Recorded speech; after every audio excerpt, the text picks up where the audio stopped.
I'm Mary Draper, an extension agent with the University of Tennessee. As you travel through the Upper Cumberland with Chris and Katie, you saw how extension agents and friends of extension were cultivating communities through agriculture.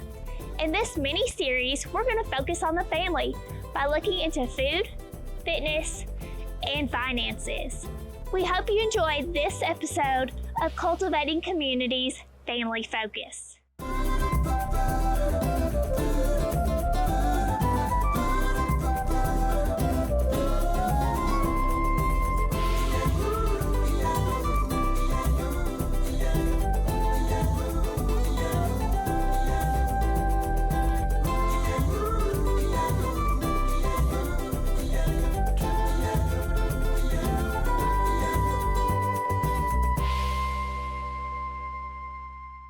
UT Extension offers a variety of fitness programs. Walk Across Tennessee, Walk with Ease, A Matter of Balance, and Tai Chi, to name a few. Today, Dr. Lisa Washburn, Community and Health Specialist, is going to take us through some balancing exercises and talk about the importance of including those into our fitness routines. We also have Smith County native Cody Anderson, who has a background of personal training and is a current martial arts instructor, take us through a morning fitness routine to start our day off right. Hi, I'm Lisa Washburn, Associate Professor and Community Health Specialist with University of Tennessee Extension. And today I'm here to talk to you about how to improve your balance and demonstrate 7 balance building exercises. You may not know that the Physical Activity Guidelines for Americans recommends that older adults add balance exercises to their exercise routine. So in addition to aerobic exercise and muscle strengthening exercises, those who are age 65 and older can benefit from adding balance exercises. Unfortunately, only 4 in 10 older adults do any type of balance exercises. So today we'll talk a little bit about simple things that you can do at home to help increase the strength in your lower body, improve your flexibility, and reduce your risk of falling. Walking heel to toe can help improve balance and flexibility in your ankle joint. You might want to get nearby a wall the first time that you do it so you can gently rest your fingertips on the wall for support. But it's very simple. Find a spot to look at out in front of you to help you focus, and then walk heel to toe, heel to toe, heel to toe. As many steps as you can in one direction, and then turn around and walk back. Heel to toe, heel to toe, heel to toe. It's normal to be a little wobbly, so don't worry about that. Standing on one leg sounds simple, but it really helps to increase strength in the ankle joint and in the lower body. So keep a chair close by for safety, and you can gently rest your fingertips on the back of the chair if you need to. Shift your weight over to one leg, and then simply lift the other leg off of the floor. Find a non-moving spot in front of you to look at, and lower down after you've held it for 15 to 20 seconds. You can repeat the exercise on that same leg, holding, focusing, lowering down. Perform 8 to 10 repetitions and then repeat on the other side. Exercises that mimic daily activities like moving from sitting to standing and from standing to sitting can help improve strength in the lower body. Place a chair against a wall to make sure that it doesn't slide out from under you while you're doing this exercise. You can start by sitting in a chair with your feet about hip width apart. Arms can be placed out in front of you or across your chest. And so it's very simple, just like you would normally get up to stand out of a chair. Push through the heels to stand up, and then carefully sit back down in the chair.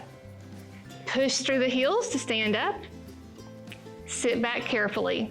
Keeping the knees stacked over the ankles, we want to be sure that the knees don't drift out past the toes. You can perform 10 repetitions of that. Rest for a little while and do 10 more. And if you need to use your hand to help you get up from the chair, that's fine. Do that as long as you need to until you've built enough strength to go hands-free. Yoga is excellent for building balance, and this next move comes from yoga and some other types of physical activity. It's called the stork pose or tree pose. So to do this, you'll shift your weight to one leg and start by keeping your toe resting gently on the floor.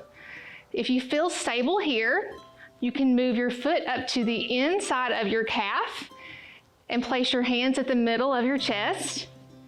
And this is a move that you can hold for 15 to 20 seconds or even longer. And you might feel yourself being a little bit wobbly. Just think about how much strength that's building in your ankle and in your lower leg. And repeat on the other side. Test the waters, keep your toe on the floor at first. And then if you're steady here, bring the foot up to the inside of the calf and focus. If you're feeling really stable and adventurous, you can go a little bit higher and raise the foot above the knee.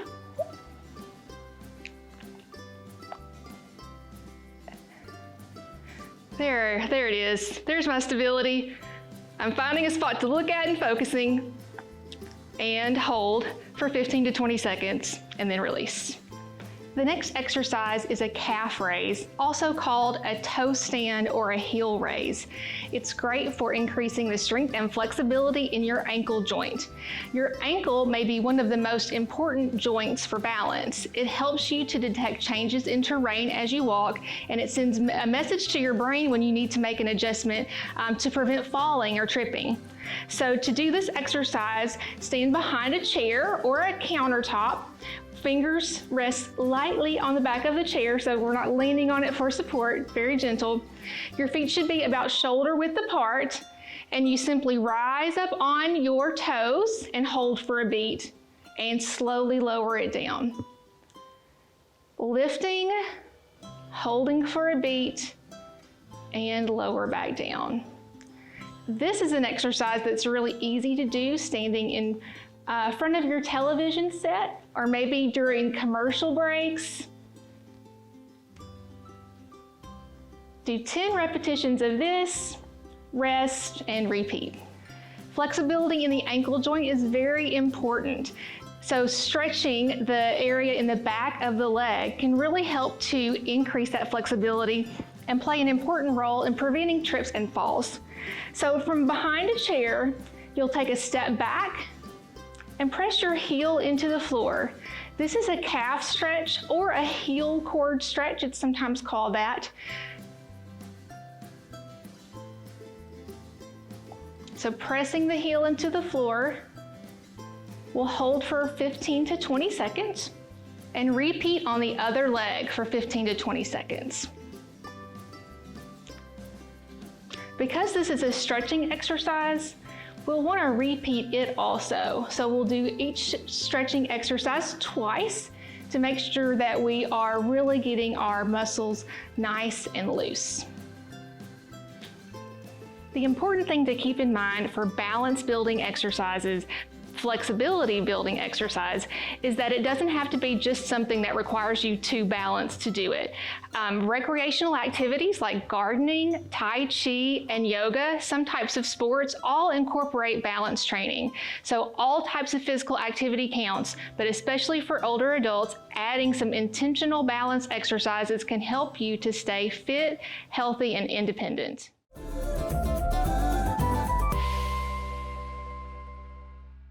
Good morning. My name is Cody Anderson. I'm with Cartwright Ridge Farms out of Smith County, Tennessee.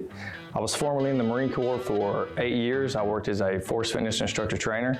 I also worked as a martial arts instructor trainer at the Martial Arts Center of Excellence. So glad to be here today. One thing that we're going to start talking about this morning is how to get your body going in the mornings. A big thing that I see and that I've seen in the past is that what happens a lot of times with people when they get up in the morning is they kind of throw their clothes on and they get ready really quick and they sprint out the door. And then what happens with our bodies throughout the day is they're not warmed up properly and our biomechanics are not working the way that they're supposed to in order to be able to do whatever exercise that we need to do.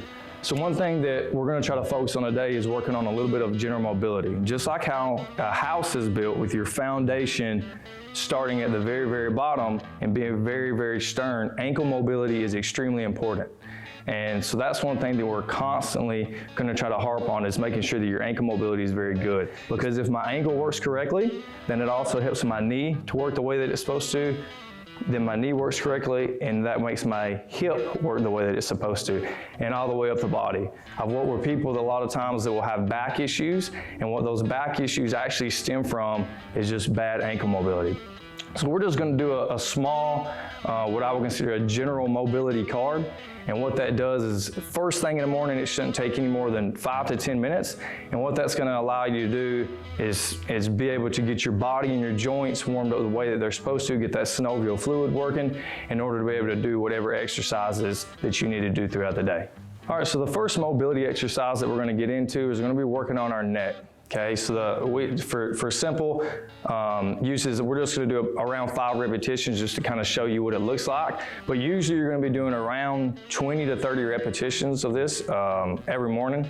And then also, if it's time-based, you're going to be doing around 20 to 30 seconds of anything that is time-based. So the first thing is going to be yes, no, and maybes. And I want to make sure that my feet are shoulder width apart, that we call this being an active plank, but I'm going to act like there's a piece of paper on the ground that I'm standing on with my shoes, and I'm going to try to tear that piece of paper apart in the middle. So I'm pulling my legs apart, not so much that you're tipping your ankle over, but enough to where you feel the outside of your legs kind of tense up, okay? So all I'm going to do is I'm here, I'm going to look up and down. What I don't want to do is stick my chin up and out, but I'm trying to keep my chin and my spine on the line, looking up, down. This is yeses. I do my 20 to 30 repetitions of that, then I'm going to do no's. All right, so for parents, you guys do a lot of this with your kids. All right, then your maybes, your kids do a lot of this to you, hands out, palms up, and I'm just taking my ear and trying to touch my shoulder. Again, I'm not leaning my whole body, we're trying to stay upright, okay? And again, 20 to 30 repetitions. Next, I'm going to take and we're going to rotate our shoulders in a circle. So this is lateral, okay, to the side. I'm rotating my shoulders in a circle. I'm squeezing my core. Core just doesn't mean just your abdominal muscles, just your abs. It also means your lower back. You're still staying tense with your legs the entire time. So I'm rotating around. This is forward. I would do 20 repetitions. Then we're going to go backwards. Okay, trying to get our shoulders work. Shoulders are one of the most common injuries out of any athlete. Next, we're gonna go above the head, same thing. We're gonna rotate forward first, 20 repetitions, then we go backwards. Next is gonna be in front, same thing. If you do this, by the way, your shoulders are gonna be burning if you don't take a rest. And then obviously backwards, 20 repetitions as well. Okay. Next thing we move from our neck joint, then we did our shoulders, and next is going to be our hinge joint and our elbows. So you can do this where we do both of them at the same time, or you can alternate them. Okay, so if you start trying to do this and it doesn't look very good and you don't feel very comfortable, then obviously you can do both at the same time. Rotating around.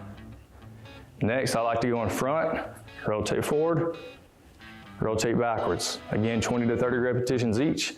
Then I'm going to grab my hands. This is a big one that I see a lot of people that don't do this, but getting your wrist open up is extremely important as well. Okay, just taking our hands, clapping them together, roll your wrist around, and we're gonna do that for, again, 20 to 30 seconds. And then I'm just gonna stretch. Take my hand, pull my fingertips back, stretch left hand, right hand 20 to 30 seconds, and then we're gonna go on top and press 20 to 30 seconds as well. Next, so now I went all the way down to my hand and my arms. Now I'm gonna start rotating my spine a little bit. So how I do this is I'm saying just like this, we're gonna do canceling rotation first, and that's where I rotate around, but my body is staying still, okay? So just like this, keeping my head straight, again, 20 to 30 repetitions. Now I'm gonna generate rotation. So now I'm gonna rotate my whole body and let my hip turn over. I don't want to turn my whole body like this. I'm still trying to stay upright, and I'm trying to get all the rotation within the core of my body. Same time, 20 to 30 repetitions. Now I'm going to start working on something called hula hoops, or some people call them trunk rotations. On this one, I want a slight bend in my knee. The reason why I call it hula hoops, you're just acting like you have a giant hula hoop around you, and you're trying to touch every part of that hula hoop as you go around. So I put a slight bend in my knees. I'm gonna hinge my hips backwards. It's not a squat. A squat is separate. A squat is where when I squat down, my glute and my knees will go down to the ground, my knees come forward. A hinge is where I push my butt slightly backwards and I'm loading my hamstrings and my glutes, okay? And all I'm gonna do is I'm gonna rotate in a big circle around. Again, you're gonna do this 20 to 30 repetitions, and then I would just go the opposite direction. And you're gonna be opening up your hip flexors, okay? When I get done with those, now I move from the hip joint down to the knee, okay? Knee joint, there's a few different ones you can do with this right here. I tell everybody it's extremely simple, but I'm just gonna put my hands right here on my knees. I'm gonna bend and squat slightly, and then all I'm gonna do is I'm just gonna let my knees go around in the circle. And when you do this as well, this will also help out with your ankle mobility. I go opposite direction, and the last one I'm actually gonna go forward, okay? And this is probably one of the more important ones, even though it seems extremely simple. So the way that I do this to where you cannot cheat is we will press up twice. This is called heel to toe. So press up twice. When I come back down on the ground, what I wanna do is I wanna alternate my feet. So I'm gonna go one with the right foot, one with the left foot, one with the right foot, one with the left foot. And that's where I'm bringing my foot off of the ground, and I'm not letting my whole body turn and move while I do that. And you should feel that in your lower thighs, okay? And again, that's gonna help us with the ankle mobility. The last one I'm gonna do is what they call a soleus stretch, okay? Now, a soleus stretch is right below your calf muscle, and you're gonna feel this in your Achilles tendon quite a bit. And this is extremely important because 95% of, again, the injuries that I see or the issues we see with people is that soleus and that Achilles tendon is extremely tight, okay? The ankle mobility is not working the way that it's supposed to. And so what we need to try to focus on is if we can get those things moving the way that they're supposed to, then everything else up our body throughout the day is gonna work the way that it's supposed to, okay? All right, so what we're gonna do is we're gonna take our front foot, and we're gonna end up in almost this lunge position. My back foot is dorsiflexed on the ground, okay? Again, if you have problems with your knees, you can't get on hard surfaces, a mat, a pillow, anything like that can be utilized for this. I'm gonna take, and then this front foot, this is the part of our body that we're trying to stretch. And by the way, you guys can do this in boots just like I'm in. I do this every single morning in this right here. This is what I work on when I'm on the farm, and I literally do this standing in my bedroom every morning, okay? So I'm gonna take, and what I'm gonna do is I'm gonna lean forward, and I'm gonna push this knee forward as far as I can. What my goal is to not let my heel come off the ground. So what I usually like to do with this is I'll push far as I can till the heel slightly comes up, and then I focus on trying to push that heel back to the ground. And if you hold that, what you're gonna start feeling is right in here, you're gonna feel a big stretch. I wanna try to hold that for about 10 seconds to start, and then I'll come back and relax a little bit, and then I'll go back into this again, and here's where I hold my 20 to 30 seconds whenever I'm doing this. Okay, make sense? All right, guys, that's it. I wanna thank the UT Extensions office for letting me come out today. Really enjoyed it. I hope you guys had a good time watching, and I hope everybody has an opportunity to try this at their home. Thanks very much.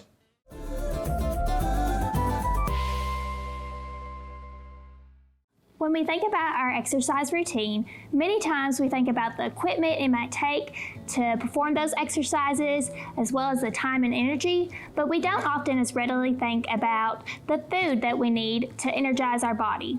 So today we're gonna make something that we can eat before we exercise, during our exercise, or after we exercise, a fruit parfait. Okay, so we're gonna make homemade granola to go in our parfait. So the first thing that we have done is preheat our oven to 350 degrees. And once you do that, we have our ingredients here, and we are gonna add 4 tablespoons of honey to our mixing bowl. You want a rather large bowl. And then we're gonna add 2 tablespoons of canola oil, along with half a teaspoon of cinnamon. We're gonna whisk this really well with a fork. Once we have that whisked together, we're gonna add 2 cups of oats and 4 tablespoons of almonds. We're gonna mix this together really well. We're gonna spray our baking sheet with non-stick spray and then evenly coat the mixture onto our baking pan. We're gonna bake this for about 5 to 10 minutes. Halfway through, we're gonna stir it to make sure it doesn't burn. We baked our granola for 10 minutes. It is golden brown. So once it's completely dry, we put it in our bowl, and then we're going to add our half a cup of dried fruit. I chose raisins, but you could choose cranberries or apricots. Okay, so I chose bananas for our parfait because they have a lot of potassium, which helps during a pre-workout for muscle cramps, as well as overall muscle health. And we're gonna cut, we make sure that we have a claw, so if we nick anything, it's on a knuckle. And we're gonna cut them into about a 1/4 inch slices. If you have extra fruit that you don't use for your parfait, you could always use that in a smoothie. And next, we're just gonna add our layers to our parfait. Okay, so we're gonna start off with 1/4 cup of our yogurt. I chose Greek yogurt just because it has a little bit more protein in it, but any kind of yogurt is a good choice. Then we're gonna layer it with our fruit, about 1/4 of a cup. And I like this because you can make it how you want it, whatever kind of fruit you like. But next we're gonna add 2 tablespoons of granola. And then we're just gonna do the same thing again, layering. Today we made a fruit and yogurt parfait. A good food choice for before, during, or after your workout because of the carbohydrates and protein. If we're eating before a workout, we want to wait at least 1 hour to exercise. Some might not need a snack during a workout, but if you're working out for at least 1 hour, it may be beneficial to eat a snack to keep your energy up. To help your muscles recover, eat at least 2 hours after you exercise. We hope you enjoyed this episode of Cultivating Communities Family Focus.